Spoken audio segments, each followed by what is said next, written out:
The Salvatore estate had never seen chaos like this. 18 of the world's most decorated physicians crowded into a nursery that was more fortress than bedroom. Bulletproof windows, reinforced walls, security cameras in every corner. Their white coats a blur of frantic movement under Murano glass chandeliers, worth more than most hospitals. Heart monitors screamed, ventilators hissed. A team from Johns Hopkins barked orders at specialists flown in from Geneva, while a Nobel laureate in pediatric immunology wiped sweat from his forehead and whispered what no one wanted to hear.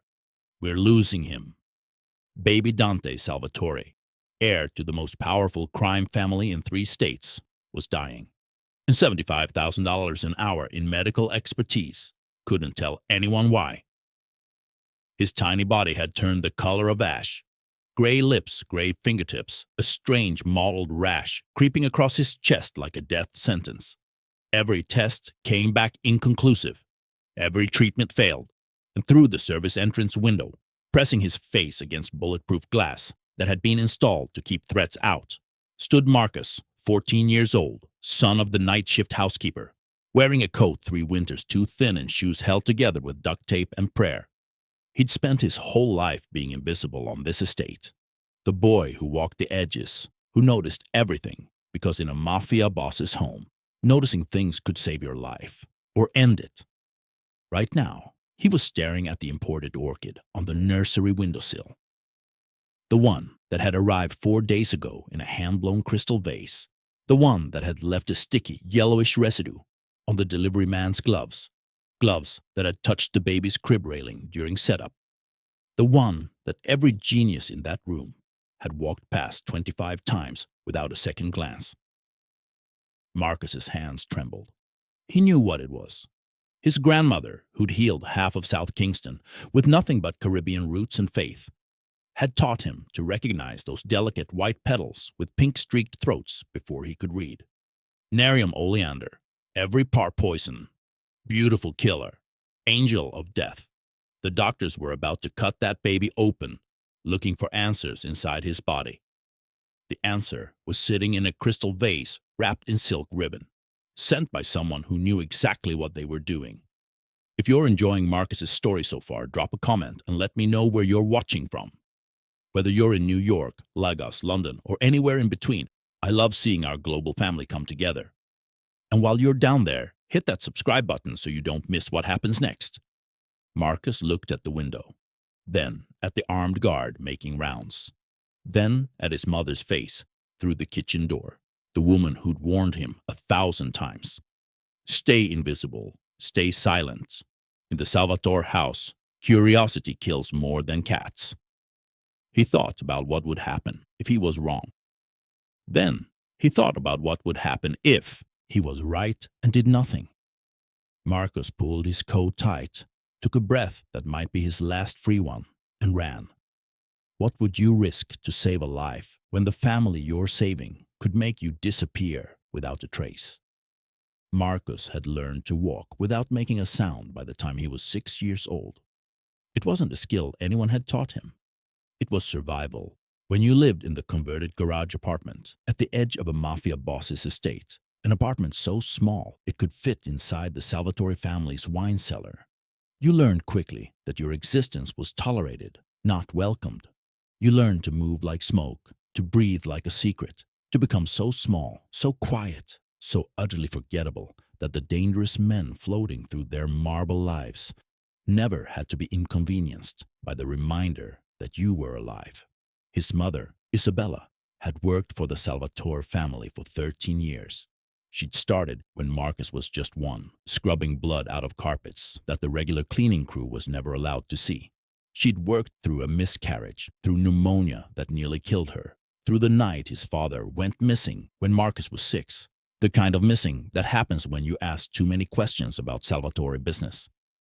She'd worked through the slow death of every dream she'd ever had, all so Marcus could have a roof over his head and food in his belly.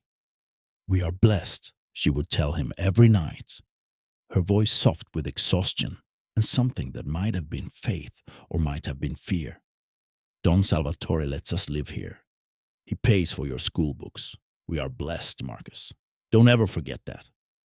Marcus never argued with her, but he also never forgot the way the Salvatore children looked through him when they passed, like he was made of glass, or maybe just air. He never forgot the time Don Salvatore had a man's fingers broken for touching the wrong car in the garage. He never forgot the screams that sometimes came from the basement during business meetings. He never forgot the sign on the main house's service entrance. Staff must use rear access. Visible presence on main grounds, prohibited during family hours. Blessed, sure. If you're already hooked on Marcus's story, you're not going to want to miss what happens next. Subscribe now and turn on notifications so you don't miss a single chapter of this journey. The Salvatore estate sprawled across 35 acres of heavily fortified perfection in the hills above the city. There were gardens maintained by a team of 6, fountains imported from Sicily, and a hedge maze that concealed more security cameras than an international airport. There was a helipad, an Olympic-sized indoor pool, and a 12-car garage filled with vehicles that cost more than most people's houses. But what most people didn't see were the real features. The panic rooms, the reinforced safe rooms, the underground tunnel system that led to 3 different exit points, the armory disguised as a wine cellar, the security team of 12 ex-military men who lived on the property. This wasn't just a mansion, it was a fortress, and Marcus knew every inch of it. Not because he was allowed to explore, God no.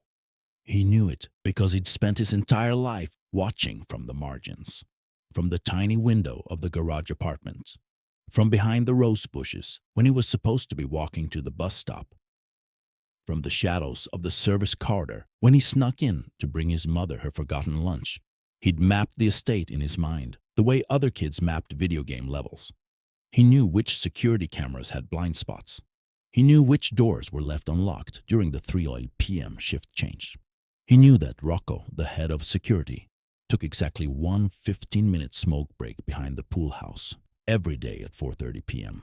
He knew these things because knowing them made him feel like he had some kind of power in a world that constantly reminded him he had none. But lately, Marcus had been watching for a different reason. 4 months ago, Lucia Salvatore had given birth to a baby boy, Dante Alessandro Salvatore, the heir, the prince, the future of a dynasty built on violence, fear, and the kind of power that most people couldn't even conceptualize. The baby had arrived in a flurry of armed escorts and doctors sworn to secrecy. A team of nurses rotated in 8-hour shifts. A security detail was assigned specifically to the nursery. The christening had been attended by men whose faces Marcus recognized from news reports about organized crime. Marcus had watched it all from his usual place, the shadows. And somewhere along the way, something had shifted in his chest. He'd started timing his walks to school, so he passed the nursery window at sunrise, when the night nurse would hold Dante up to see the morning light. He'd started lingering near the kitchen entrance, when he knew the baby would be taken for his afternoon time in the garden. He'd started feeling something he couldn't quite name. A strange, aching tenderness for this tiny person who had everything Marcus would never have, but who also seemed so small, so fragile, so utterly unaware that he'd been born into a world of blood and bullets. Maybe it was because Dante was innocent. Maybe it was because Marcus remembered what his grandmother used to say. Every child comes into this world pure, mi amor. What happens after that's on us. Or maybe it was because Marcus understood, in some bone-deep way, that he and Dante were both prisoners of circumstances they hadn't chosen. Dante would spend his life in a golden cage, groomed to take over an empire of violence. Marcus would spend his life in the margins, invisible and uncounted, his potential measured only by how well he stayed out of the way. 2 boys, 2 prisons, same estate. This story is about to take a turn you won't see coming. Make sure you're subscribed so you can follow Marcus's journey to the very end. Hit that subscribe button now. You won't regret it. It was a Wednesday afternoon when Marcus first saw the orchid. He was walking back from school, taking his usual route along the service road that ran behind the mansion's east wing. The autumn air was sharp with the smell of dying leaves and approaching rain, and Marcus had his coat pulled tight against the chill, the same coat he'd been wearing for 4 years now, the one with the fraying sleeves and the broken zipper that his mother kept promising to fix but never had time for. A delivery van was parked near the service entrance. This wasn't unusual. The Salvatores received packages constantly.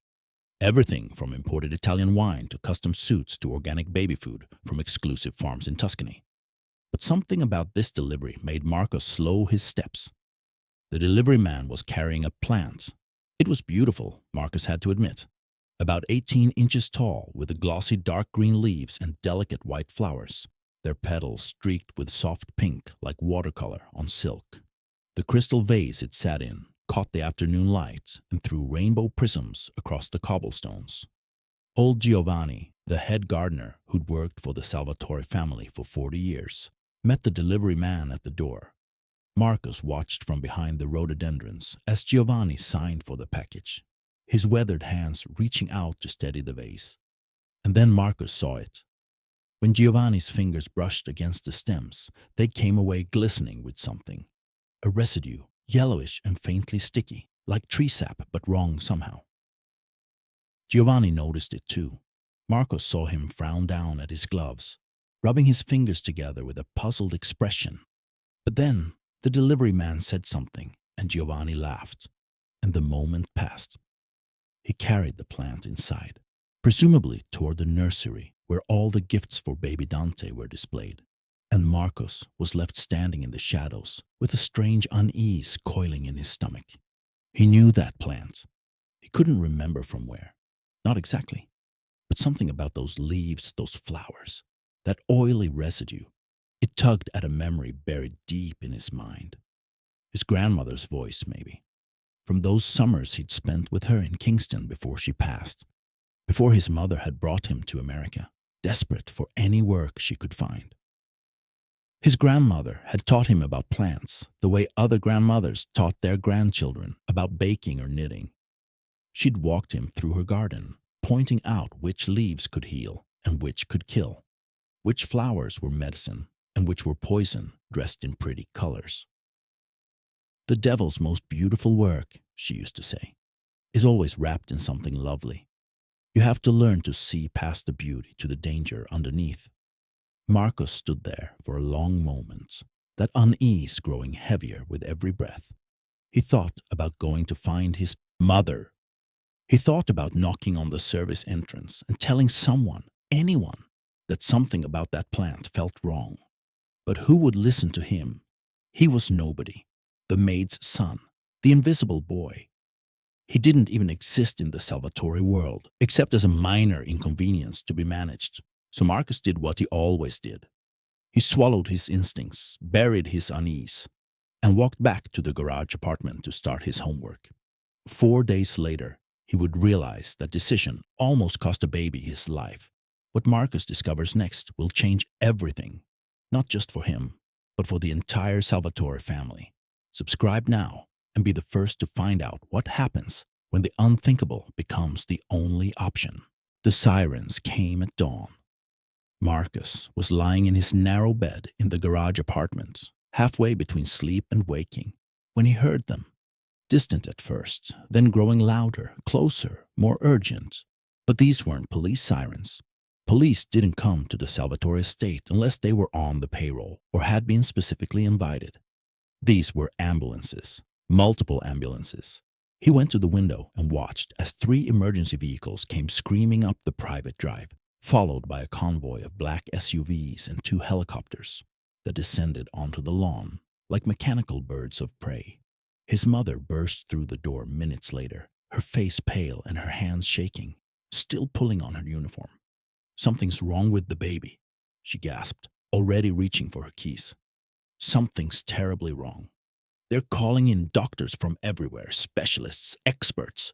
Don Salvatore is..." Her voice cracked. "He's terrified, Marcus. I've never seen him scared. Not once in 13 years. I have to go. I have to help." She was gone before Marcus could say a word. He stood at the window for hours that morning. watching the mansion blaze with activity, watching figures in white coats rush back and forth past the nursery window, watching the shadows of chaos dance across the manicured lawns. And deep in his gut, beneath the fear and the confusion, and the strange grief he felt for a baby he'd never even held, one thought kept surfacing like a body in dark water. The plant, the plant, the plant. Marcus has seen something the doctors haven't. But will anyone listen to a poor black boy from the margins? Subscribe now so you don't miss a single word. The Salvatore mansion had transformed into a medical war zone. Through the nursery window, the same window he'd pressed his face against 100 times to catch glimpses of baby Dante, sleeping peacefully in his hand-carved Italian crib, Marcus could now see nothing but chaos. White coats everywhere, machines he couldn't name, blinking and beeping and screaming in electronic panic. Hands moving with frantic precision, injecting, adjusting, measuring, failing, always failing. He'd crept closer than he should have, much closer. The security teams were too distracted by the medical emergency to patrol their usual routes, and Marcus had slipped through the hedge maze like a ghost, positioning himself behind the ornamental fountain, where he had a clear sightline into the nursery's floor-to-ceiling windows. What he saw made his blood turn to ice. Baby Dante, tiny, precious Dante, who Marcus had watched learn to smile at the morning light, was the color of ash. His small body lay in the center of a medical hurricane, surrounded by more equipment than Marcus had ever seen in one place. Tubes snaked from his arms. Monitors tracked heartbeats that stuttered and stumbled. And his skin, God, his skin had gone from healthy brown to this terrible grayish tone, mottled with a rash that seemed to spread even as Marcus watched. He looked like he was dying. He looked like he was already dead and just hadn't realized it yet. If this story is gripping your heart the way it gripped mine writing it, you need to subscribe right now. What happens next will stay with you forever. Don't miss it. The doctors had started arriving within an hour of the first ambulance.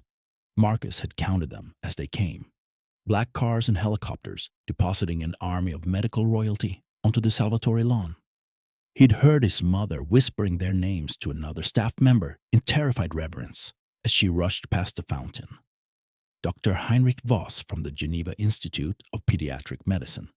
Dr. Yuki Tanaka, the Tokyo neurologist who'd saved a Japanese diplomat's daughter.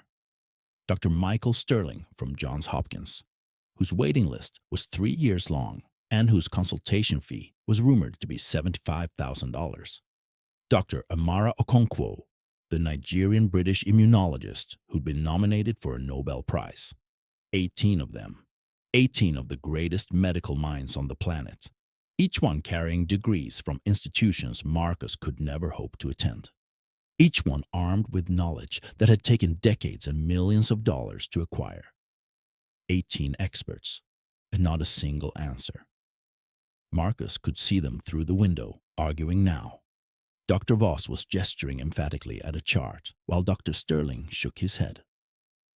Dr. Tanaka had stepped back from the group, her arms crossed, her expression troubled. A younger doctor, Marcus didn't know his name, was running yet another blood test while a nurse changed yet another IV bag. They were lost. Marcus could see it in their body language, in the way their confident postures had begun to crumble as the hours passed. These titans of medicine, these gods of the healing arts, were standing in $1 million nursery, with every resource on earth at their disposal, and they had no idea why a 4-month-old baby was dying in front of them.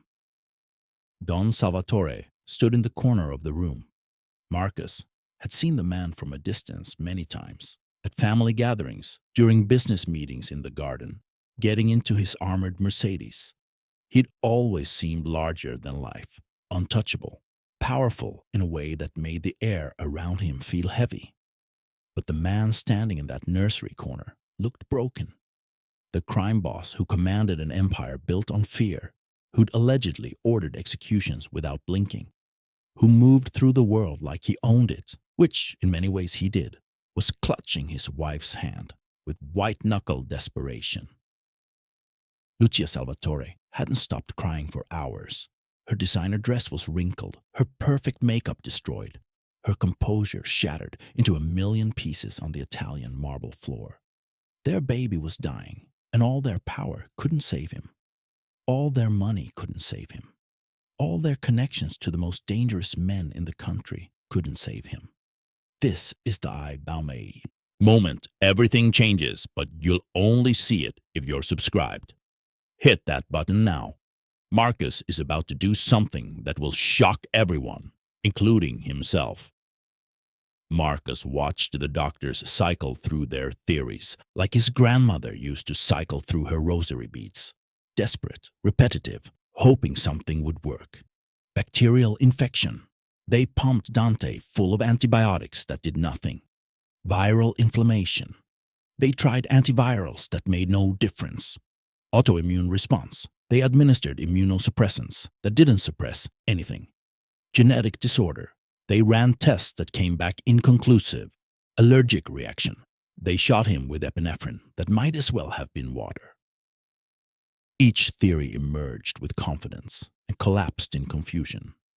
Each treatment was administered with precision and failed with cruelty. Marcus watched it all through the window, his hands pressed against the cold stone of the fountain, his heart hammering against his ribs. Because he knew something they didn't. He knew about the orchid. It was still there. He could see it from where he crouched. Sitting on the windowsill of the nursery, its white and pink flowers catching the harsh medical lights, its dark leaves shimmering with that oily sheen. The doctors walked past it constantly. They adjusted their equipment around it. They set their coffee cups and tablets and medical charts down next to it without a second glance. It was invisible to them. Part of the background decoration. Just like Marcus, he remembered his grandmother's lessons now, the memories surfacing with painful clarity. They'd been sitting on her porch in Kingston, the summer he was 8, and she'd been showing him pictures in an old book with a cracked leather spine. "This one here," she'd said, pointing to an illustration of delicate flowers that looked almost exactly like the ones in the nursery. "We call it oleander. The fancy doctors call it nerium. Beautiful, yes? But the sap on those leaves, just touching it, can slow a man's heart right down. And if you're small, if you're a baby," she'd shaken her head slowly, "even breathing the air around it too long can poison the blood, make the skin turn gray, cover it in welts." Marcus's grandmother had known things that no medical school taught. She'd learned her healing arts from her mother, who'd learned them from her mother, who'd learned them from ancestors who'd had nothing but the plants around them and the wisdom passed down through generations of survival. She'd delivered babies in homes with no electricity. She'd cured fevers with bark and leaves when there was no money for doctors. She'd saved lives with knowledge that the fancy physicians would have dismissed as superstition. And she'd taught Marcus, not everything. She'd died when he was 11, taken by a stroke, leaving him with the fragments of her wisdom rattling around in his head like seeds in a dried gourd. But she'd taught him enough to recognize the shape of those leaves, enough to remember the warning about the oily residue, enough to understand with growing horror what he was watching happen to baby Dante. The doctors were looking for something inside the baby. They were scanning his blood for invaders, probing his organs for defects, searching his DNA for errors. They were looking in the wrong place. The enemy wasn't inside Dante. It was sitting 3 feet away from his crib, wrapped in silk ribbon, pretty as a picture, and deadly as a viper. Marcus knows the truth, but knowing isn't the same as acting, and what he's about to do will cost him everything. Subscribe now, because Chapter 3 is where this story explodes. The hours crawled past like wounded animals. Marcus stayed at his position behind the fountain, unable to leave, unable to look away. His legs cramped. His fingers went numb from the cold. His mother would be looking for him soon, frantic with worry. But he couldn't make himself move. He watched Dr. Sterling call a conference in the corner of the nursery, gathering the other 17 physicians into a cluster of expensive suits and grave expressions. He couldn't hear what they were saying, but he could read their body language, the head shakes, the spread hands, the defeat settling over them like ash. They were giving up. No, not giving up, preparing. Marcus saw one of the doctors motion toward the door, toward wherever the operating room had been set up. He saw another doctor begin prepping what looked like surgical equipment. They were going to cut that baby open. They were going to dig through his tiny body, searching for an answer that wasn't there. And the surgery would stress his already failing system past the point of no return. And Dante would die on an operating table, surrounded by 18 useless degrees and millions of dollars in wasted expertise. Marcus's hands curled into fists. He thought about his mother, about what would happen to her if he did what he was thinking about doing. She'd lose her job. That was certain. They'd be thrown off the estate, probably blacklisted from every wealthy family in the state. Worse than that, though, Don Salvatore didn't just fire people who crossed him. People who caused problems for the Salvatore family had a way of disappearing. Permanently. Everything his mother had sacrificed for 13 years would be destroyed because her son couldn't keep his head down and stay invisible like he was supposed to. He thought about himself, about how easy it would be to just walk away, to go back to the garage apartment and pretend he hadn't seen anything, hadn't understood anything. He was nobody, the maid's kid. What happened to Mafia babies wasn't his problem, wasn't his business. He could keep his head down, finish school, maybe get a scholarship somewhere, make something of his life without taking this insane risk. He thought about his grandmother, about the way she'd looked at him when she taught him about plants, about healing, about the knowledge that had been passed down through generations of people who'd had nothing but each other and the earth beneath their feet. This wisdom is your inheritance, she'd told him, her hands wrapped around his small ones. Not money, not land. This, what I'm putting in your head right now. Promise me you'll use it when it matters, mi amor. Even when it's hard, even when it's dangerous. Promise me. He'd promised. He'd promised at 8 years old, not understanding what that promise would one day cost him. And then he'd spent years being ashamed of that inheritance, being embarrassed by the grandmother who'd never learned to read, who'd spoken with an accent that made people assume she was uneducated, who'd healed with herbs and prayers when real doctors used machines and drugs. He'd wanted to be modern, sophisticated, acceptable. He'd wanted to be anything other than the descendant of people who'd had to figure out their own medicine because no one else would help them. But right now, in this moment, that inheritance was the only thing that could save Dante's life. And Marcus was the only one who carried it. What would you do? Would you risk everything, your home, your mother's safety, your entire future, for a baby whose family could erase you from existence? Marcus is about to make his choice. Make sure you're subscribed to see what happens next. Marcus looked at the nursery window one more time. Dante's monitors were flatlining. The doctors were rushing now, shouting orders, preparing for emergency surgery that Marcus knew in his bones would kill the baby faster than the poison already in his system. He thought about what his grandmother would do. And then Marcus stood up from behind the fountain, stepped out of the shadows that had hidden him his entire life, and started running toward the mansion. He had no plan, no strategy, no idea how he was going to get past armed security, past the doctors, past Don Salvatore himself. He only knew that he had to try. That if he walked away now and that baby died, he would carry the weight of it forever. That some things mattered more than staying safe, more than staying invisible, more than protecting a life that wasn't really living anyway. His feet pounded against the manicured grass. The cold air burned his lungs. Somewhere behind him, a security guard shouted in alarm. Marcus didn't stop. He was done being a shadow. Marcus is running toward the impossible, toward armed guards, angry doctors, and a crime boss who could destroy his life with a single phone call. What happens next will either make him a hero or a corpse, possibly both. Ensure you are subscribed so you don't miss the moment everything changes. Marcus hit the service entrance at full speed. The door was unlocked. Thank God for small mercies and distracted staff, and he burst through it into the chaos of the kitchen. The usual afternoon prep crew stood frozen at their stations, their faces pale with the reflected anxiety of the medical crisis happening upstairs. A sous chef dropped a copper pot with a clang that echoed through the marble halls. Someone screamed. Marcus didn't stop. He knew this house. He'd memorized every corridor, every shortcut, every back stairway that the family never used, but the staff traveled daily. His feet carried him through the kitchen, past the industrial refrigerators, toward the narrow servant staircase that wound up to the second floor like a secret spine, hidden inside the mansion's gilded body. Hey, stop right there! Rocco, the head of security. Marcus heard the man's heavy footsteps thundering behind him, heard the crackle of a radio as Rocco called for backup. But Marcus was smaller, faster, and desperate in a way that Rocco, with his six-figure salary and his comfortable life following orders, couldn't understand.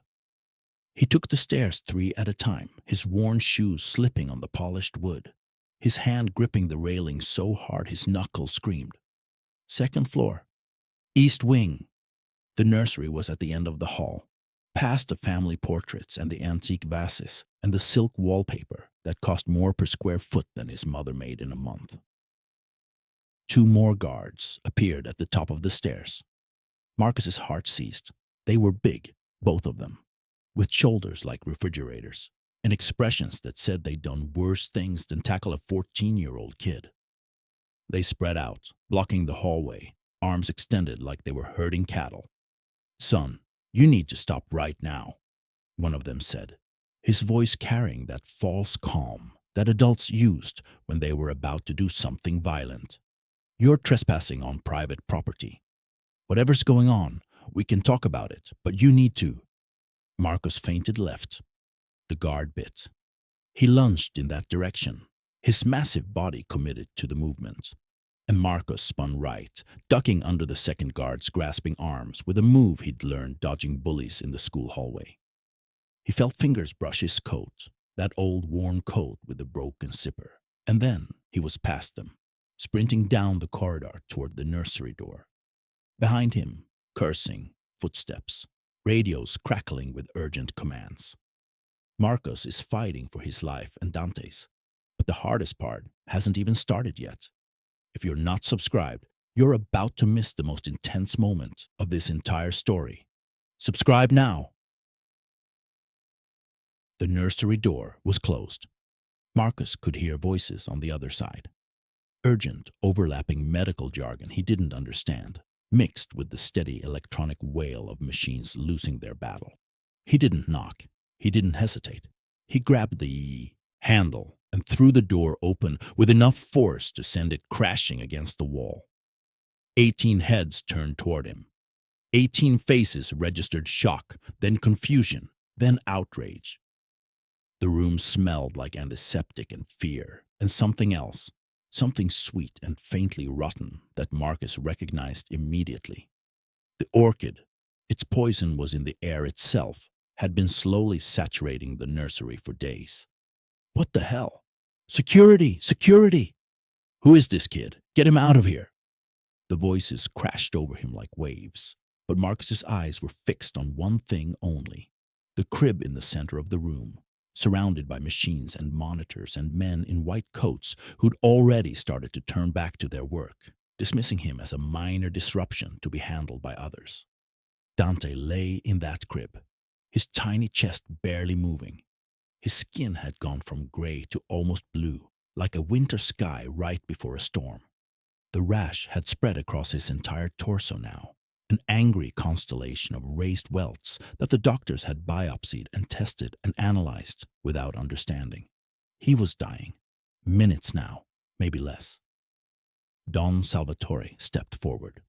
Marcus had never been this close to the man before, never been in the same room. And the reality of Vittorio Salvatore was somehow both exactly what Marcus expected and completely different. He was 52 years old, silver hair slicked back, wearing a suit that probably cost more than a car. But it was his eyes that stopped Marcus cold. Dark eyes that had watched men die. Eyes that held no mercy, no warmth, no hint of the fear that was clearly eating him alive right now. "Who are you?" Don Salvatore's voice was quiet. Too quiet. The kind of quiet that preceded violence. "How did you get in here?" The guards were already on Marcus. He felt hands grip his shoulders. Rough hands that didn't care about being gentle. Felt himself being lifted off his feet. Felt the world tilting as they started to drag him backward toward the door. "The orchid!" Marcus screamed, fighting against the grip with everything he had. "It's the orchid! The one on the windowsill! It's oleander! It's poison!" The guards didn't stop. Of course they didn't stop. He was just a kid. A poor kid. A black kid in a dirty coat, screaming nonsense in a room full of the greatest medical minds in the world. Why would anyone listen to him? "Please." Marcus's voice cracked, broke, reformed into something raw and pleading. "My grandmother, she taught me about plants. That one is oleander. The sap is toxic. The baby's been breathing it for days. You have to get it out of here. You have to. Remove him," Don Salvatore said coldly. "Now." This is the moment that separates the ordinary from the extraordinary. What Marcus does next will haunt you. Subscribe now. You need to see this through. Something inside Marcus snapped. Not broke, snapped. Like a rubber band stretched too far. Like a bone pushed past its limit. He'd spent his entire life being invisible, being quiet, being good. He'd swallowed his voice 1,000 times, bitten back his opinions, made himself small so that the wealthy and the powerful wouldn't be troubled by his existence. And where had it gotten him? Here, being dragged out of a room by armed thugs while a baby died because no one would listen to the maid's son. Marcus went limp in the guard's arms. A trick he'd learned from watching nature documentaries. How prey animals sometimes play dead to confuse predators. The guards' grips loosened, just slightly. Their bodies adjusted to what they thought was surrender. Then Marcus twisted. He dropped his weight suddenly, slipping downward through their grasp like water through fingers. His elbow caught one guard in the stomach, not hard enough to really hurt, but hard enough to surprise. He scrambled forward on hands and knees, moving faster than they could react, weaving between the legs of startled doctors. Someone grabbed his ankle. He kicked free. Someone else blocked his path. He rolled sideways. The room had erupted into chaos. Doctors shouting, guards cursing, equipment crashing as people stumbled into machines. But Marcus had eyes only for the crib, for the tiny gray figure lying still as death inside it. He reached it. His hands closed around Dante's small body. So light, so terribly light, like holding a bundle of dry leaves. And he lifted the baby against his chest. Dante's head lolled against Marcus's shoulder. His breathing was so shallow, Marcus could barely feel it. "Put him down!" Don Salvatore's voice had gone beyond rage into something primal, something animal. "Put my son down right now, or I swear to God!" But Marcus was already moving. Not toward the door, the guards had that blocked. Toward the bathroom. The attached bathroom that he knew existed because he'd seen the blueprints once, left carelessly on the kitchen counter by a contractor making renovations. He made it through the door and slammed it behind him, fumbling with the lock as bodies crashed against the wood. The door shuddered but held. It wouldn't hold for long. These weren't ordinary interior doors. They were custom, reinforced, but still, against professional security, seconds. He had seconds. Marcus looked around the bathroom wildly. Marble counters, gold fixtures, a cabinet full of designer baby products that cost more than his textbooks. And there, on the counter, a small jar of activated charcoal powder. The kind wealthy parents bought for natural baby care, for face masks and teeth whitening and detox treatments they read about in magazines. His grandmother's voice echoed in his memory. "Charcoal pulls poison from the body, mi amor. The old folks used to burn wood and grind it up for exactly this. It binds to the toxins, carries them out before they can do more damage. The door shuddered again. Wood splintered. Marcus moved on instinct now, operating on knowledge that lived in his bones rather than his brain. He grabbed the charcoal powder with one hand while cradling Dante with the other. He turned on the faucet, cold water because he didn't have time to wait for warm, and wet his fingers. Dante's eyes fluttered open. They were glassy, unfocused, but alive, still alive. "I'm sorry," Marcus whispered. "I'm so sorry. This is going to feel weird, but I promise I'm trying to help you. I promise." He mixed the charcoal with water in his palm, creating a thin black paste. He tilted Dante's head back gently, carefully, the way he'd seen his grandmother do with sick children in Kingston when she'd administered her remedies. The door exploded inward. This is it, the moment of truth. Everything Marcus has risked, his home, his mother's safety, his life, comes down to the next few seconds. If you're not subscribed, you're going to miss the resolution of this incredible story. Subscribe now. Marcus got the charcoal mixture into Dante's mouth just as the guards reached him. Hands grabbed him from every direction. Rough, angry hands that didn't care about being gentle. He felt his arm twist painfully behind his back. Felt his knees hit the marble floor with a crack that sent lightning up his spine. Felt the baby being torn from his grasp. "No," Marcus screamed. "Don't wipe his mouth. Don't make him throw up. The charcoal needs time to work. Please, please, just give it 5 minutes." But no one was listening. Don Salvatore was cradling his son now, his face twisted with fury and terror. The doctors were swarming, checking Dante's vitals, examining the black residue around his tiny mouth. Lucia Salvatore had collapsed against the doorframe, sobbing so hard her whole body shook. "What did you give him?" Dr. Sterling demanded, grabbing Marcus by the collar. "What did you put in that baby's mouth?" "Activated charcoal," Marcus gasped.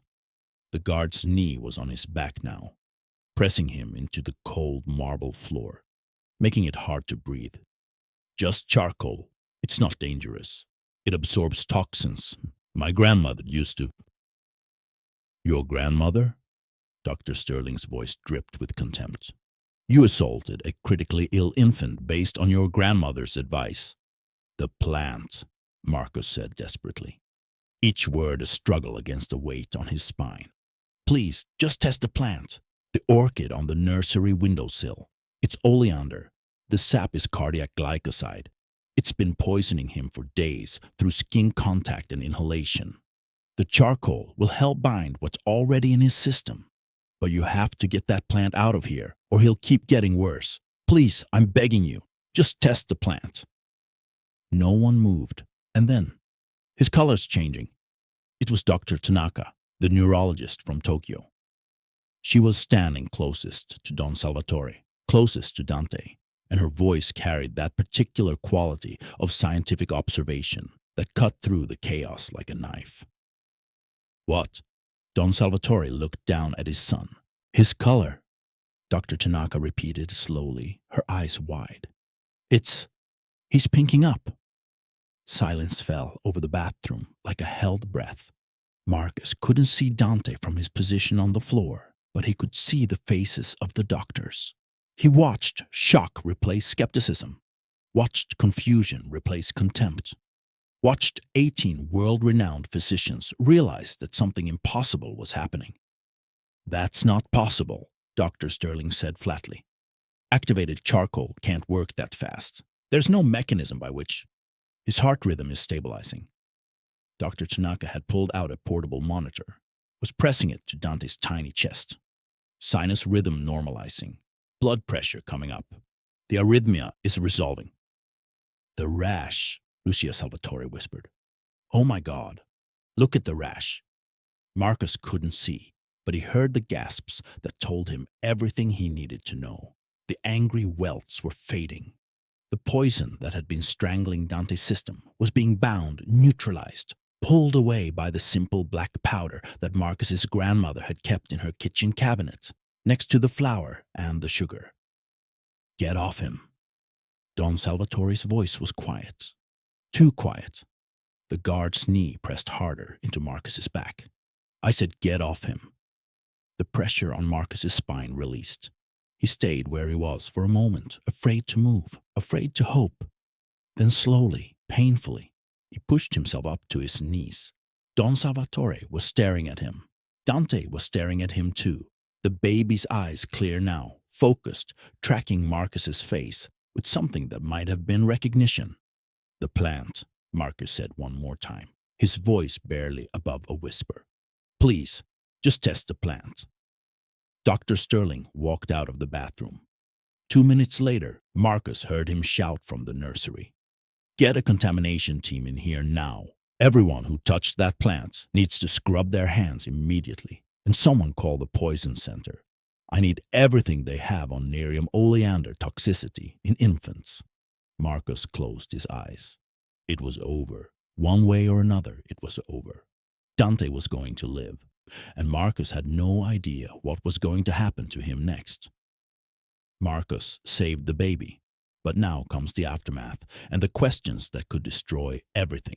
Who sent that plant? And what will Don Salvatore do with the boy who broke into his home, fought his guards, and forced medicine down his infant son's throat? Subscribe now so you don't miss a single word. The next 6 hours passed in a blur of fluorescent lights and hushed voices. Marcus sat in a chair outside the nursery, not in the servants' quarters, not in a security holding room, not in a police interrogation cell. A chair, right there in the hallway where anyone walking past could see him, where Don Salvatore had personally told him to wait. No one had put him in handcuffs. No one had called the police. No one had dragged him off the property, or threatened to press charges, or done any of the things Marcus had been certain would happen the moment he'd crashed through that service entrance door. Instead, they brought him water, a sandwich, a blanket when one of the nurses noticed he was shivering. He didn't understand any of it. Through the nursery doorway, he could see Dante sleeping peacefully in his crib. The baby's color had returned to normal, warm brown skin instead of that terrible deathly gray. His monitors beeped steadily now, tracking vital signs that climbed stronger with every passing hour. The army of doctors had thinned to just 4, running final tests, conferring in low voices, occasionally glancing toward the hallway where Marcus sat wrapped in a blanket that probably cost more than his entire wardrobe. Dr. Tanaka had been the first to apologize. She'd come out of the nursery around midnight, her face drawn with exhaustion and something that looked like shame. She'd stood in front of Marcus's chair, looked at him for a long moment, and then bowed. A formal Japanese bow that made Marcus's throat tight. "I was wrong," she said simply. "We were all wrong. You saw what we couldn't see, and you saved that child's life. I'm sorry we didn't listen." Marcus hadn't known what to say. He'd mumbled something, "Thank you, maybe, or it's okay," and Dr. Tanaka had nodded once and walked away. This story started with a boy in the shadows. Now, the whole world is about to see him. If you've made it this far, you need to see it through to the end. Subscribe now. The best part is still coming. The investigation began before dawn. Don Salvatore had called in more than just doctors. A team of private investigators arrived in unmarked vehicles around 4 a.m. Former FBI agents, forensic specialists, the kind of people who knew how to find answers that others wanted buried. Marcus watched them work through the windows, unpacking equipment, photographing the nursery from every angle, carefully removing the orchid in a sealed container, treating it like the weapon it was. Around 6 a.m., a woman in a dark suit approached Marcus's chair. "Mr. Salvatore wants to speak with you," she said. Her voice was neutral, professional, but Marcus caught something in her eyes. Not hostility, something closer to respect. Marcus's stomach tightened.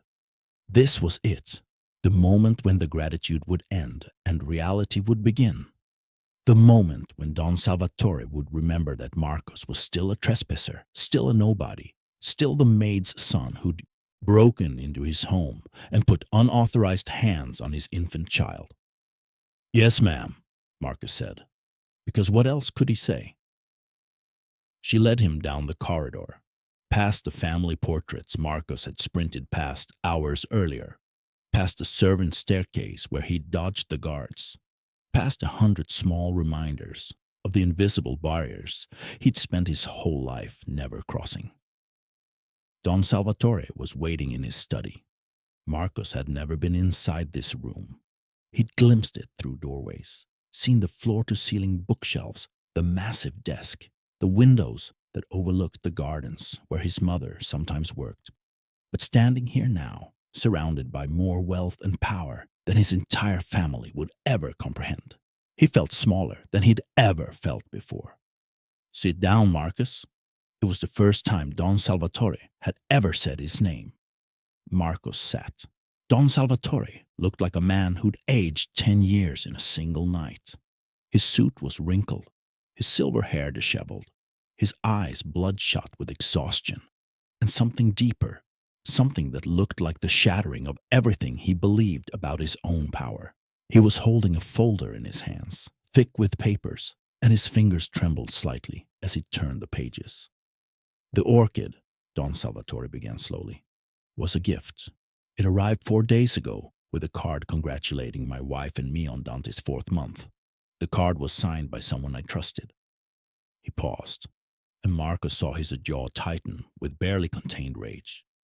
"Antonio Russo, my business partner for 23 years, my consigliere, the man who stood beside me at my wedding, Dante's godfather." Marcus didn't know what to say. He stayed silent.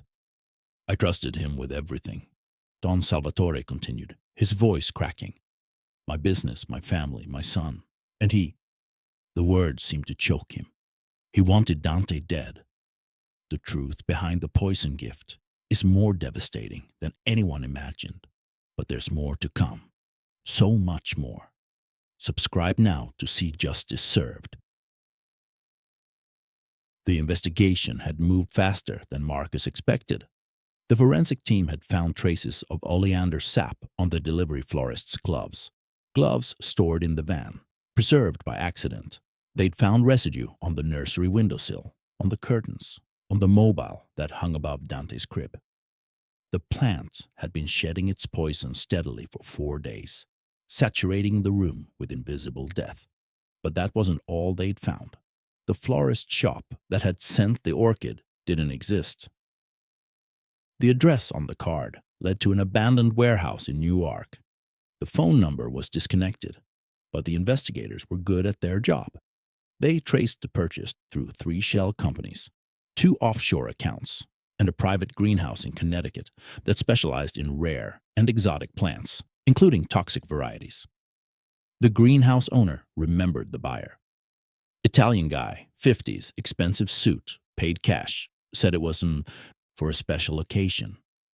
Asked specifically for the most beautiful oleander we had. Antonio Russo had been careful, but not careful enough. Within 12 hours of Marcus saving Dante's life, the investigators had built a case that would have made federal prosecutors weep with joy. Financial records showing Russo moving money into untraceable accounts. Emails, encrypted but recovered, discussing the succession problem. Text messages to associates about removing obstacles. And surveillance footage from the greenhouse, time-stamped 3 days before the orchid arrived, showing Antonio Russo personally selecting the plant that would kill his godson. He wanted to take over, Don Salvatore told Marcus, his voice hollow. The family business, my position, everything. And he knew that as long as Dante lived, he'd never have it. The old ways, succession passes to blood, not loyalty. Marcus sat very still. He was learning things that people probably died for knowing. The doctors would never have figured it out, Don Salvatore continued. Never. They were so focused on their scans and their tests and their sophisticated theories. So certain that the answer had to match their training. They never once looked around the room. Never once asked what had changed in Dante's environment. He looked at Marcus with something that might have been wonder. But you did. A 14-year-old boy with no medical degree, no resources, no reason to care about a Mafia baby. You saw what 18 experts couldn't see. Marcus shifted uncomfortably. My grandmother taught me to look at the whole picture. She said rich doctors always look for rich problems, when sometimes the answer is just sitting there. Your grandmother sounds like she was a wise woman. She was, Marcus said, his throat tightening. She died when I was 11. Cancer. We couldn't afford the treatment. She said it was okay, that she'd taught me what mattered most. Don Salvatore was quiet for a long moment. Then he pressed a button on his desk. Send them in, he said. Everything Marcus thought he knew about his life is about to change. This is the moment, the one you've been waiting for. Subscribe now so you don't miss a single word of what happens next. The door opened. Marcus's mother walked in first. Isabella looked like she'd been crying for hours. Her uniform was disheveled, her hair escaping its usually perfect bun, her eyes swollen and red. Behind her came Lucia Salvatore, still in the clothes she'd been wearing during the crisis, holding Dante against her chest like she would never let him go again. Marcus? Isabella rushed to her son, pulling him into an embrace so tight he could barely breathe. Marcus, baby, I was so scared. They told me what you did. They told me you broke in and fought the guards, and you could have been— Mama, I'm okay. Marcus hugged her back, breathing in the familiar scent of laundry soap and industrial cleaner. I'm okay. Dante's okay. Everything's okay. You could have been arrested. Isabella pulled back to look at him, her hands gripping his shoulders. You could have been hurt. You could have— He could have saved himself the trouble and done nothing. Don Salvatore interrupted quietly. He could have stayed in your apartment and let my son die while 18 doctors fumbled in the dark, but he didn't. Isabella turned to look at Don Salvatore, and Marcus saw fear flash across her face. The deep, instinctive fear of someone who'd spent years at the mercy of powerful people. But Don Salvatore didn't look angry. He looked humbled. Mrs. Garcia, he said, using Marcus's mother's last name with a respect Marcus had never heard from anyone on this estate. Your son is the only reason my son is alive right now. The doctors failed. The security failed. I failed. But Marcus— His voice broke. He stopped, composed himself, started again. Marcus ran into a building full of armed men. He fought through guards who could have seriously hurt him. He grabbed my critically ill child and administered a treatment that went against everything the medical experts were saying. He did all of that knowing that if he was wrong, it would destroy both your lives. He wasn't wrong, Lucia Salvatore said softly. She stepped forward, Dante sleeping peacefully against her shoulder. She looked at Marcus, and there were tears streaming down her face. Thank you, she whispered. Thank you for saving my baby. Thank you for being brave when no one else was. Thank you for seeing what everyone else missed. Marcus didn't know what to do with the gratitude of powerful people. He'd spent his whole life avoiding their notice, and now here they were, looking at him like he was something precious instead of something to be managed. I couldn't let him die, Marcus said awkwardly. Not when I knew what was wrong. Not when I could do something about it. That's exactly the point, Don Salvatore said. He stood up from his desk, walked around it, and did something Marcus never expected in a million years. He knelt down in front of Marcus's chair. A crime boss, a man who commanded an empire built on fear and violence, on his knees, looking up at the maid's son. I've spent my entire life believing that power and money and connections were the only things that mattered, Don Salvatore said. I built walls around this estate to keep out the people I thought were beneath me. I hired guards to protect my family from threats I imagined in the shadows, and the whole time, the real threat walked right through my front door in a crystal vase with a silk bow.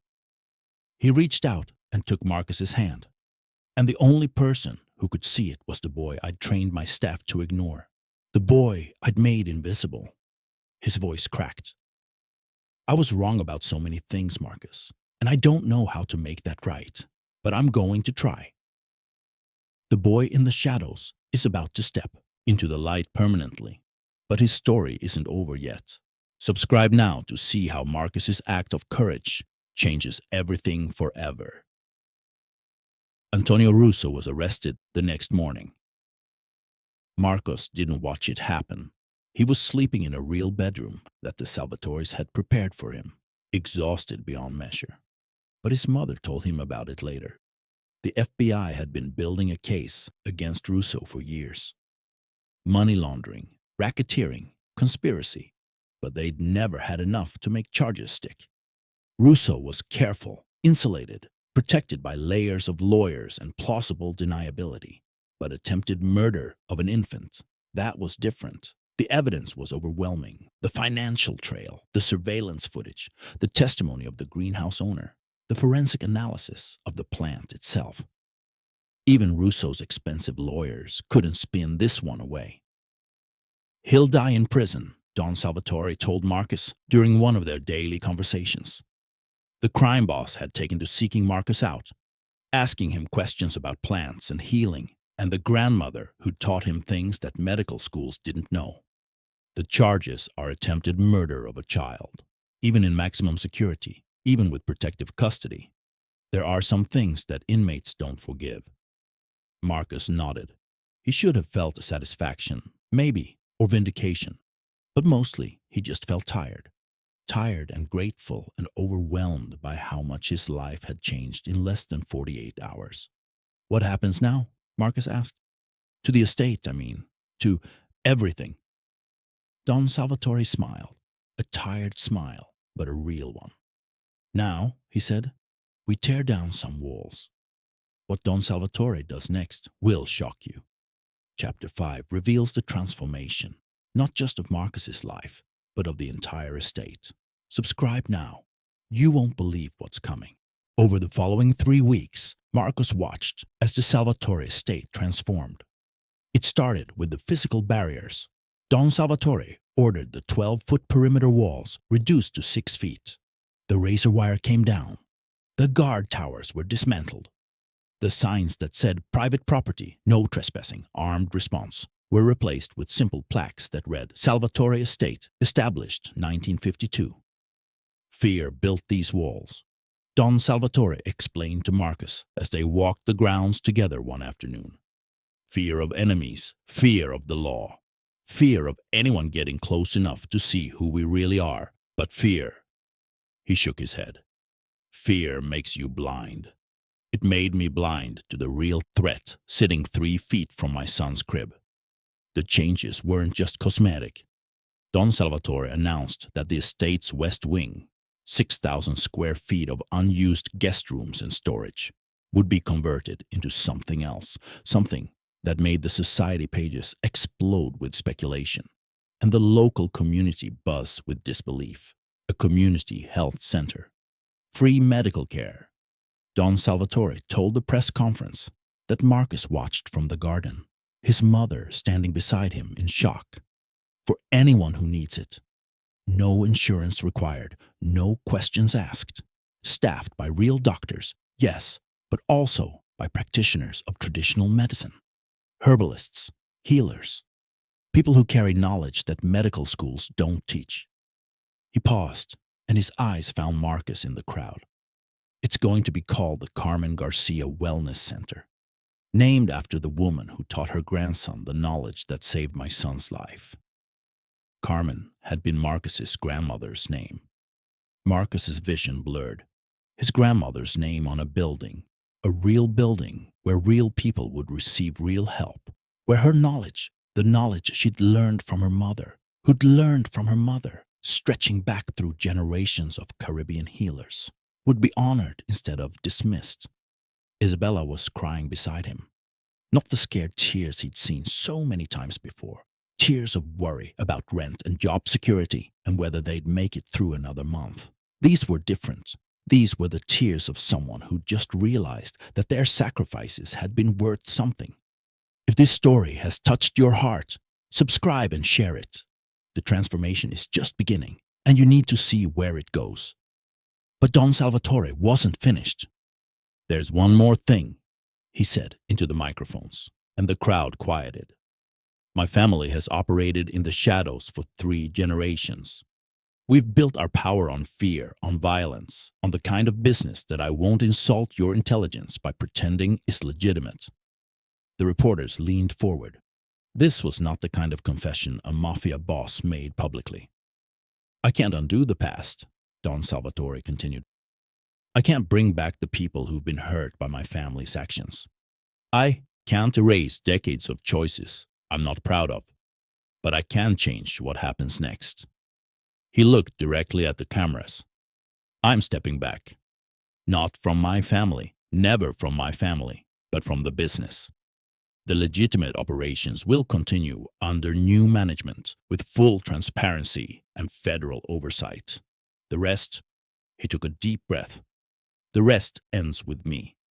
My son will inherit a legal business, a clean legacy, and the knowledge that power built on fear eventually collapses." The crowd erupted. Reporters shouting questions, cameras flashing, the sound of a world shifting on its axis. Marcus stood in the garden, holding his mother's hand, and thought about the chain of events that had led to this moment.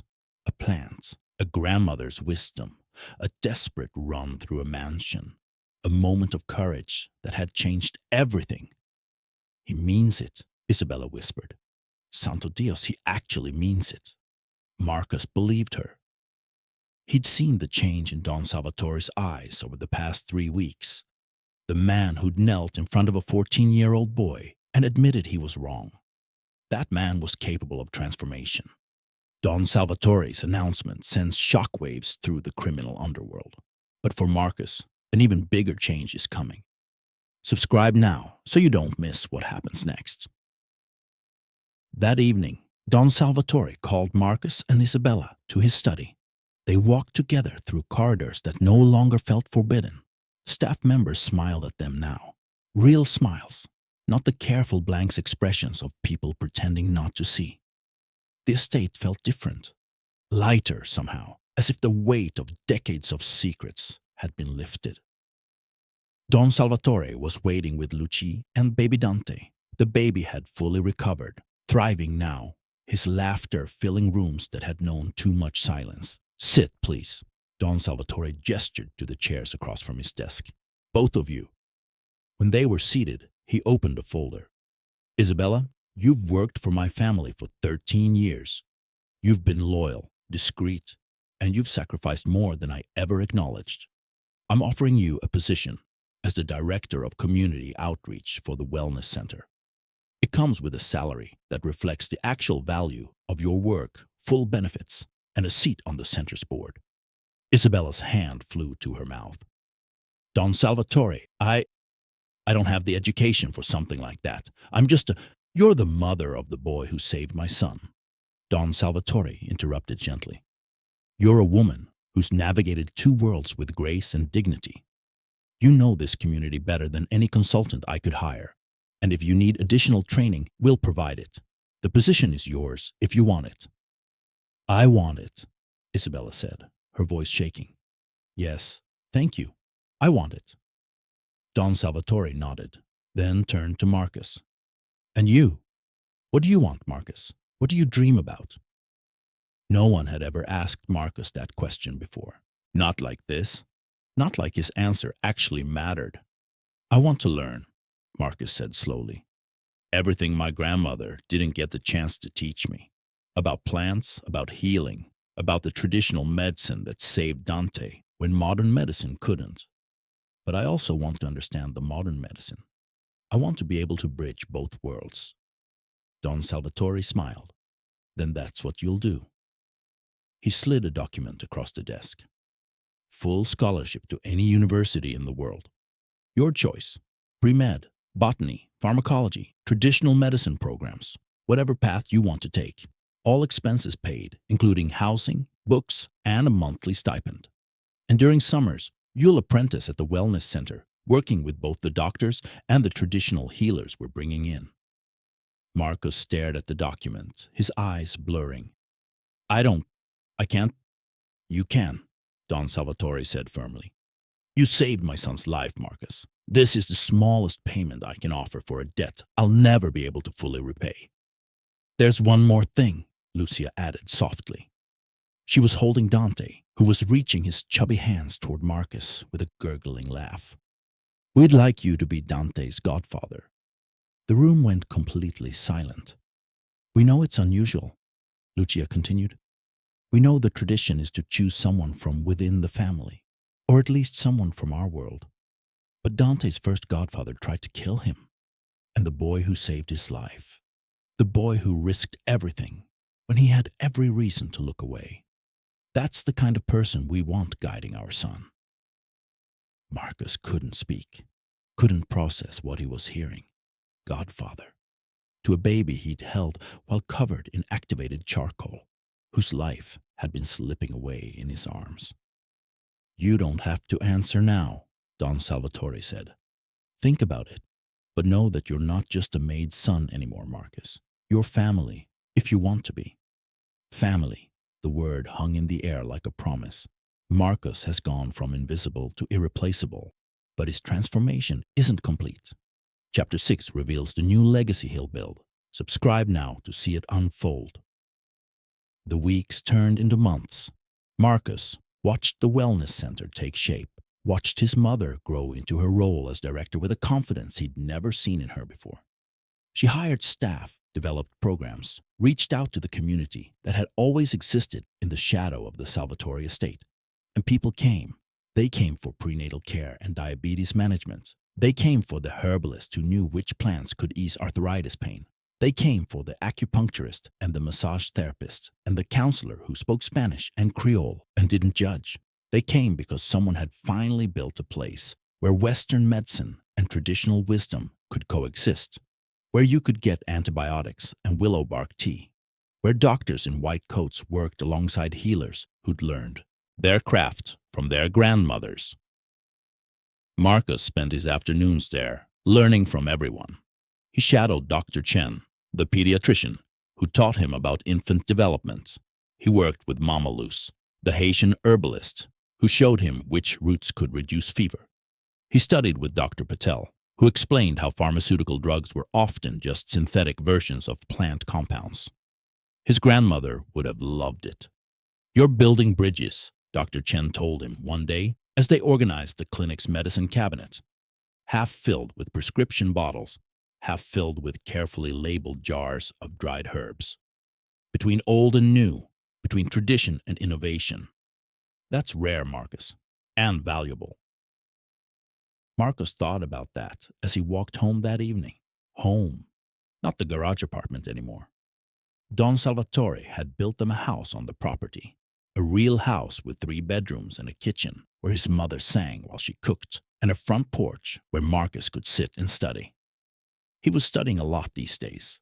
He'd been accepted to Cornell for pre-med with a focus on ethnobotany, the scientific study of how different cultures use plants for medicine.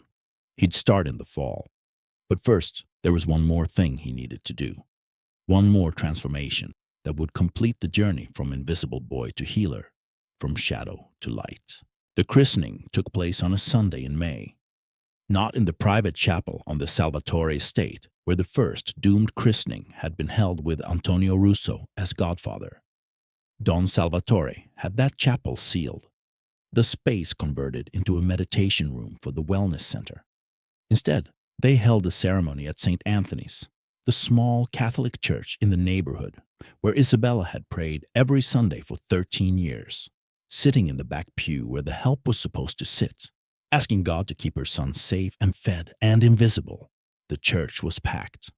Marcus stood at the front in a new suit, not designer, not expensive, but new and his, and fitting properly for the first time in his life. His mother sat in the front row, wearing a dress that she'd bought for herself instead of pulling from the donation bin at the church. She was crying already, and the ceremony hadn't even started.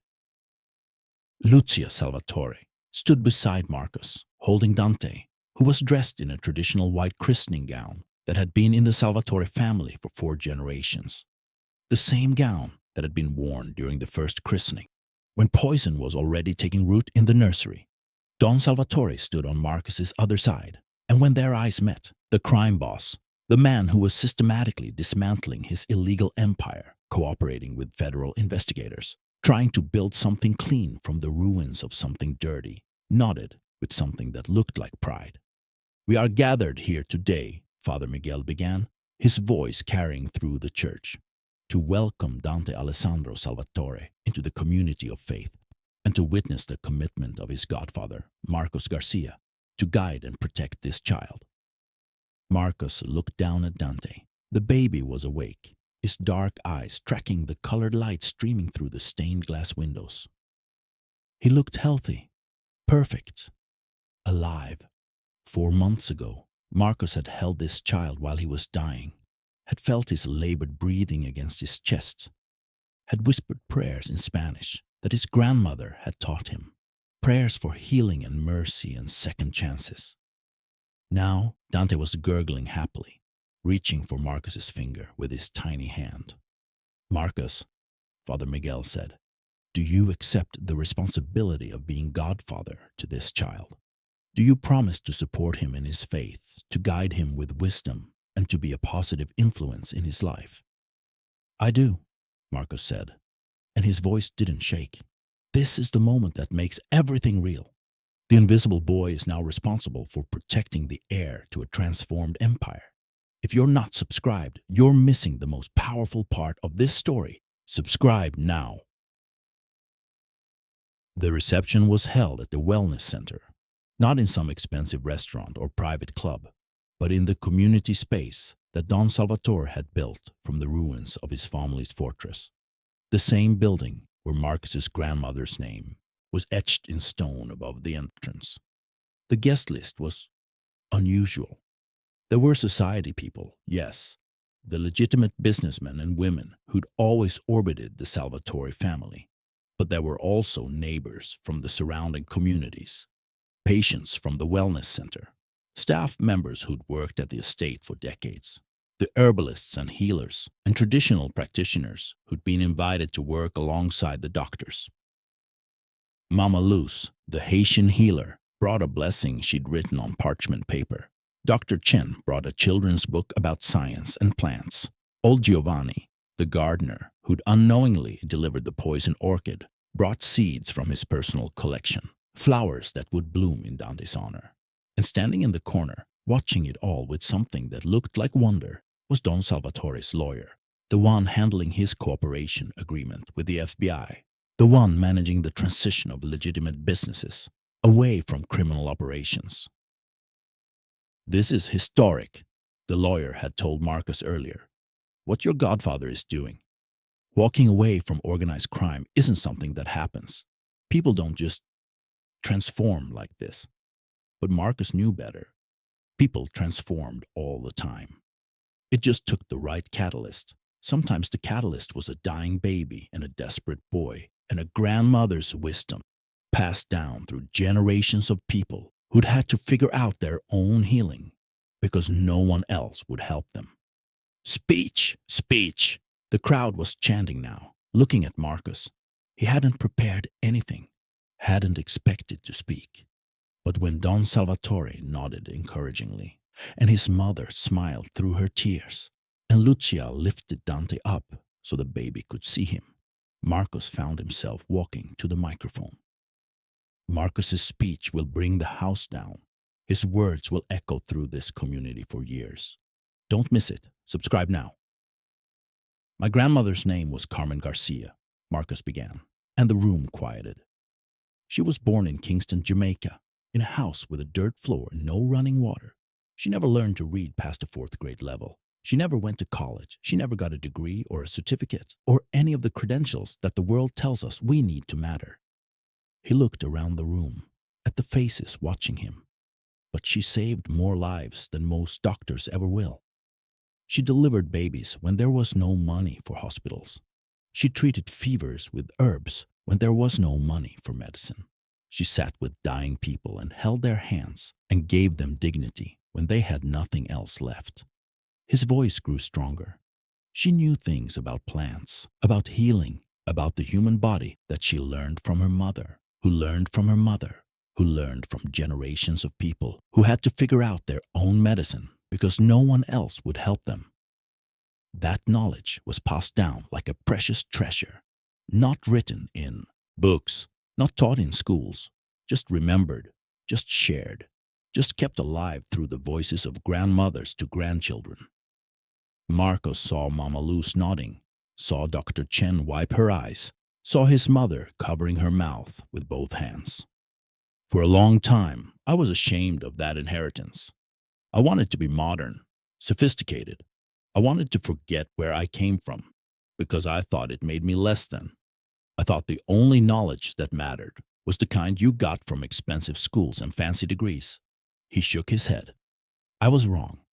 My grandmother's knowledge that despised, dismissed, uneducated wisdom is the only reason Dante Salvatore is alive today.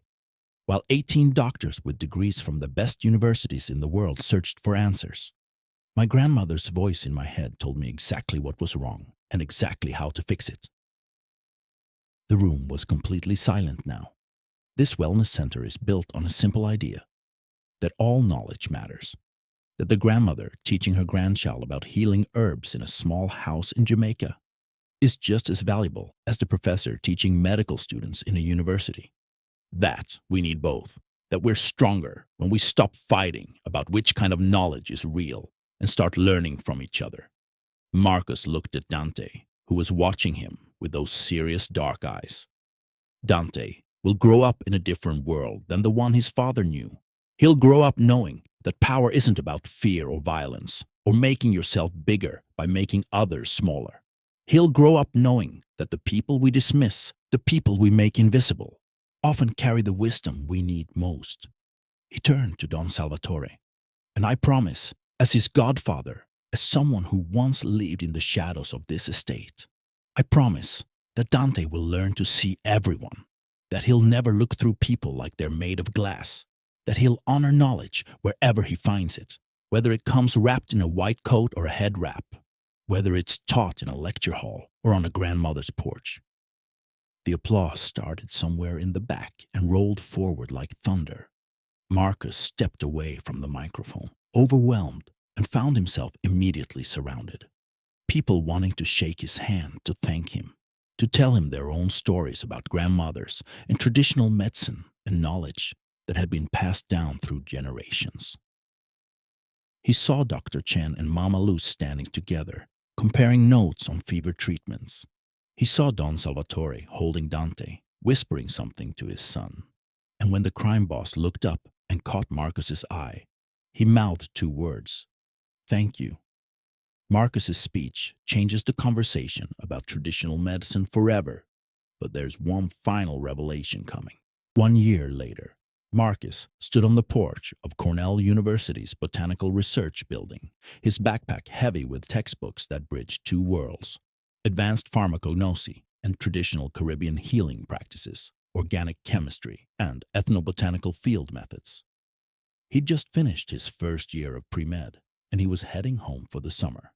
Home. The word still felt strange and wonderful in his mouth. Not a garage apartment, not a servant's quarters. Home. His phone buzzed. A text from his mother. Dr. Chen wants to know if you can help with the new intern orientation when you get back. Also, Dante took his first steps today. You should have seen Vittorio cry. Vittorio. She called Don Salvatore by his first name now. They all did. The man who'd once been untouchable had become human, flawed, trying, transforming. Marcos smiled and typed back, "Tell Dante to save some steps for his godfather. Be home tomorrow." Another text came in. This one from Lucia. A photo of Dante standing, actually standing, with his hands gripping a chair and a look of pure triumph on his chubby face. The baby who'd been dying in Marcus's arms was now a toddler, healthy, happy, alive. Marcus saved the photo and kept walking. 1 year has passed, but the transformation is far from over. This final chapter reveals the ripple effects of one boy's courage. Stay with me. The ending will stay with you forever. The train ride from Ithaca to home took 6 hours. Marcus spent them studying for his summer research project. He was working with a team at the wellness center, cataloging the traditional remedies used by the herbalists and then analyzing them in the lab to understand their chemical properties. "We're building a database," Dr. Chen had explained during their last video call. "Documentation of traditional knowledge, but done respectfully with the healers as full partners. Not extracting their wisdom, but elevating it, giving them credit, paying them fairly. It's never been done quite like this before." The project had attracted attention. Research grants from universities, interest from pharmaceutical companies who wanted to learn how to ethically source traditional knowledge, journalists writing articles about the Salvatore wellness model and how it was changing conversations about healthcare. But for Marcus, it was simpler than all that.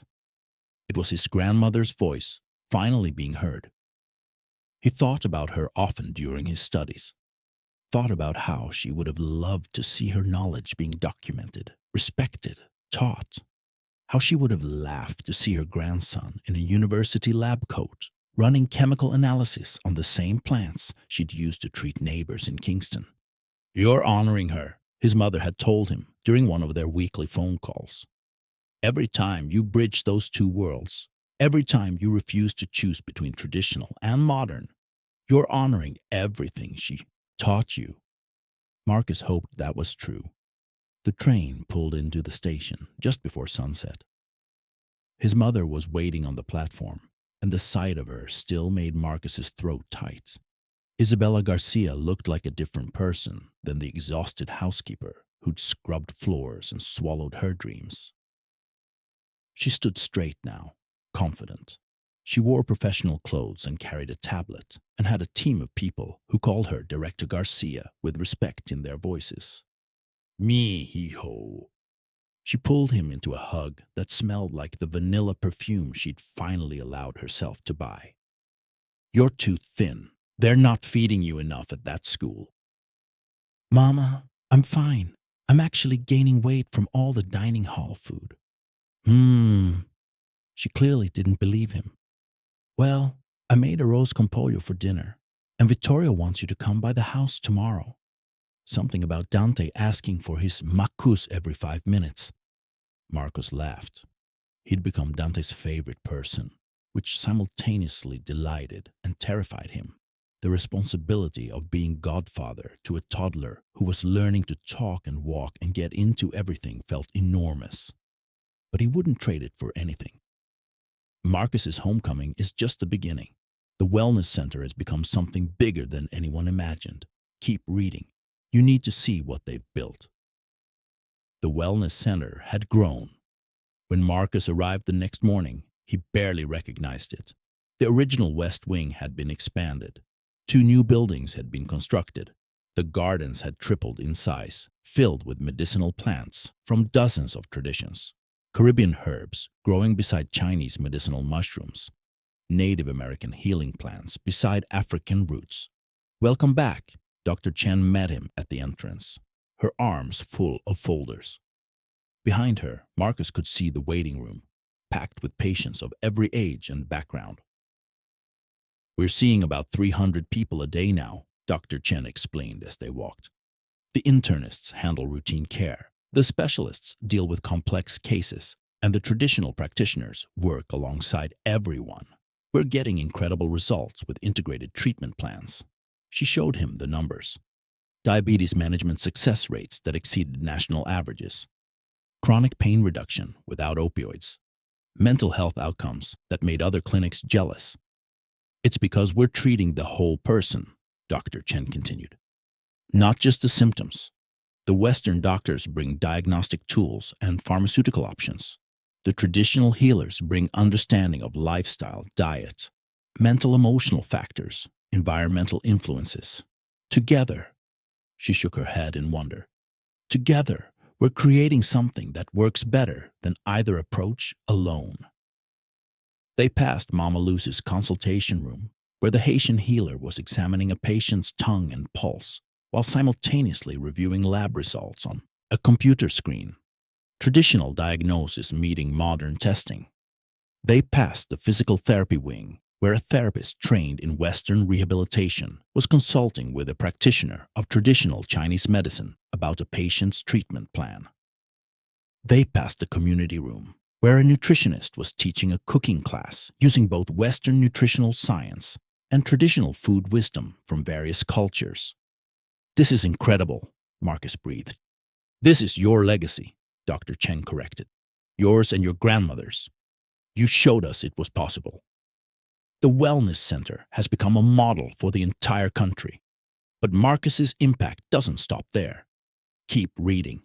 The most powerful revelation is still coming. That evening, Marcus had dinner at the Salvatore house.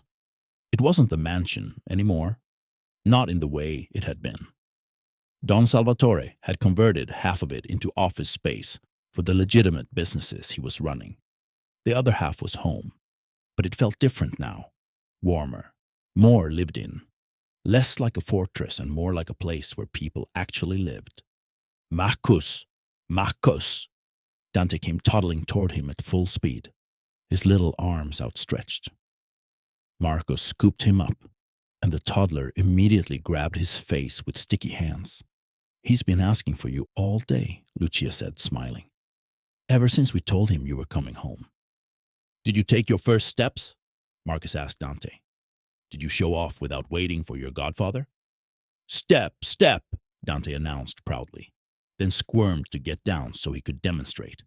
They watched him toddle across the room, wobbling but determined, and when he made it to the couch without falling, they all applauded like he'd just won an Olympic medal. "He's going to be a doctor like you," Don Salvatore said, joining them. "He's already very interested in plants. Yesterday, he tried to eat one of the garden herbs."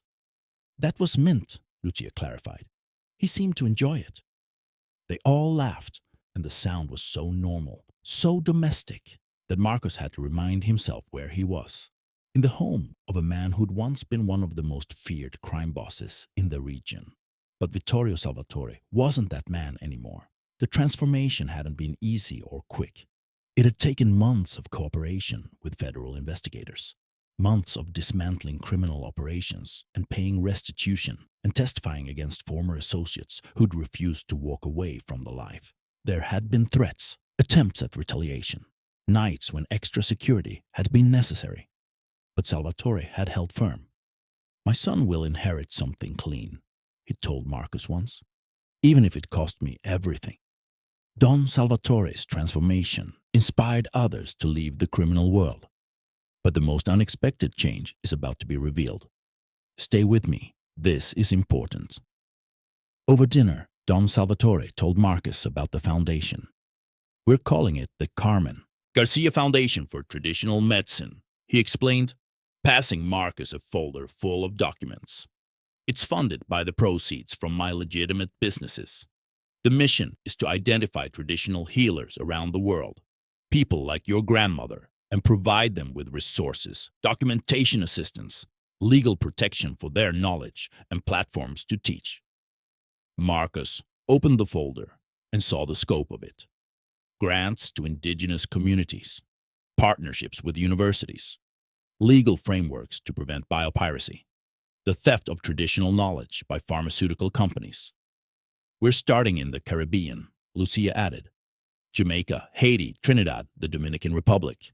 Places where your grandmother's type of knowledge exists but is disappearing because the younger generations are leaving for cities, abandoning the old ways.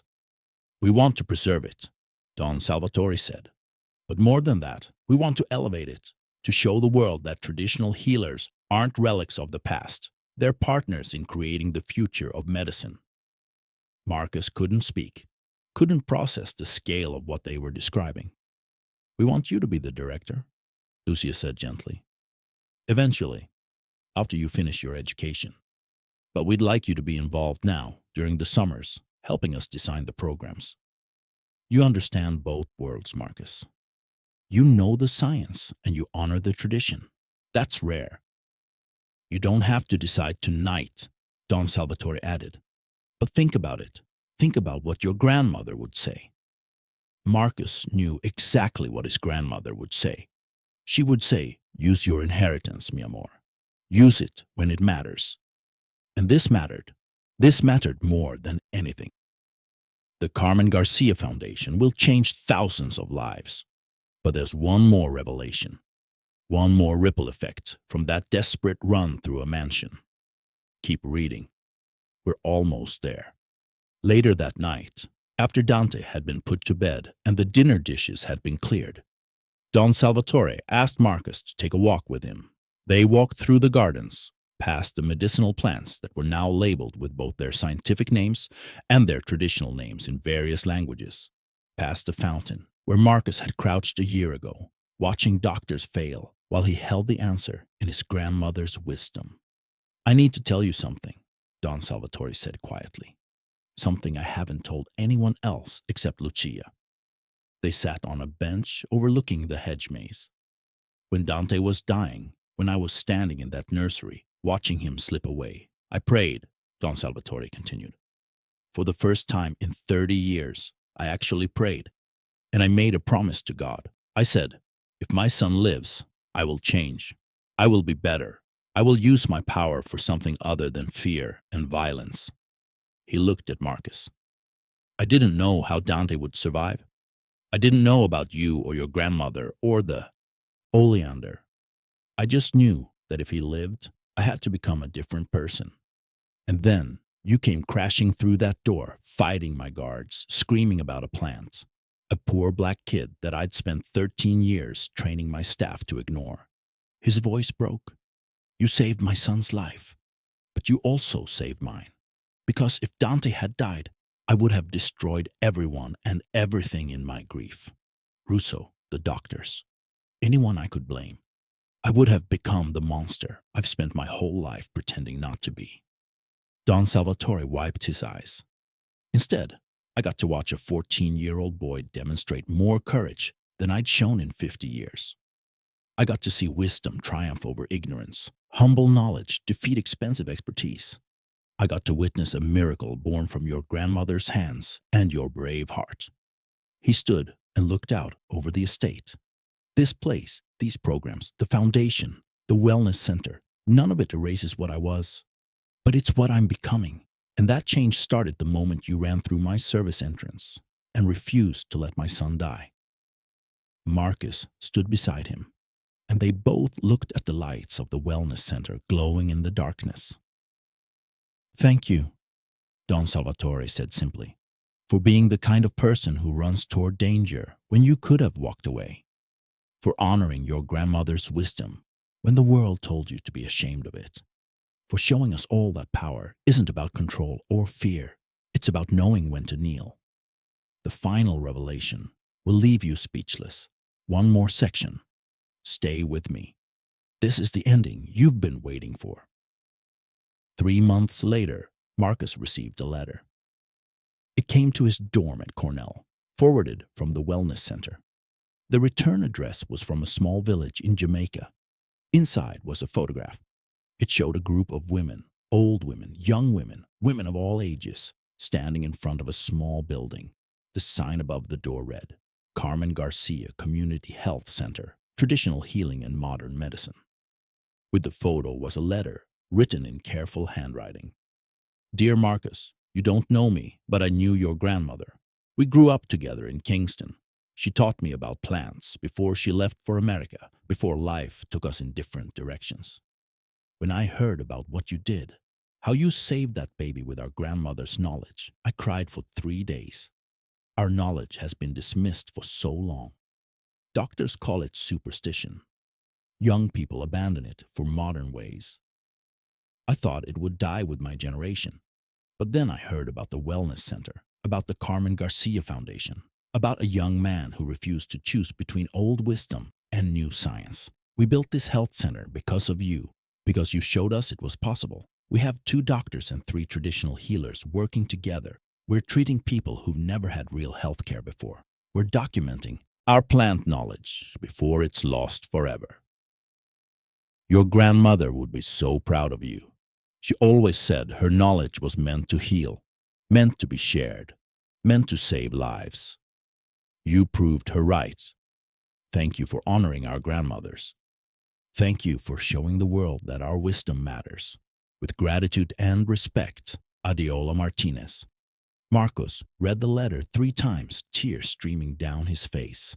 Then he called his mother and told her about it, and she cried too. And somewhere, in whatever place grandmothers go when they leave this world, Carmen Garcia smiled.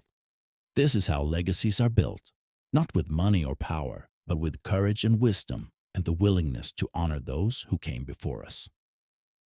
Thank you for following Marcus's incredible journey from the shadows to the light.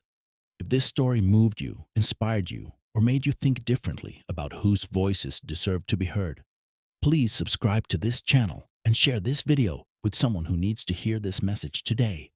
Remember, you are not invisible. Your background is not a limitation. It's a foundation. And the knowledge you carry, the wisdom your family gave you, the perspective that comes from your unique experience. The world needs all of it. Stories like Marcus's remind us that sometimes the people we overlook carry the answers we need most. That expertise comes in many forms. That courage can look like a 14-year-old boy running toward danger when everyone else has given up. Your grandmother's wisdom matters. Your story matters. You matter. Until next time, stay blessed, stay bold, and never stop believing that one person, one moment of courage can change everything. Subscribe now and turn on notifications so you never miss another story like this one. And leave a comment telling us, what wisdom did your grandmother teach you that the world needs to hear?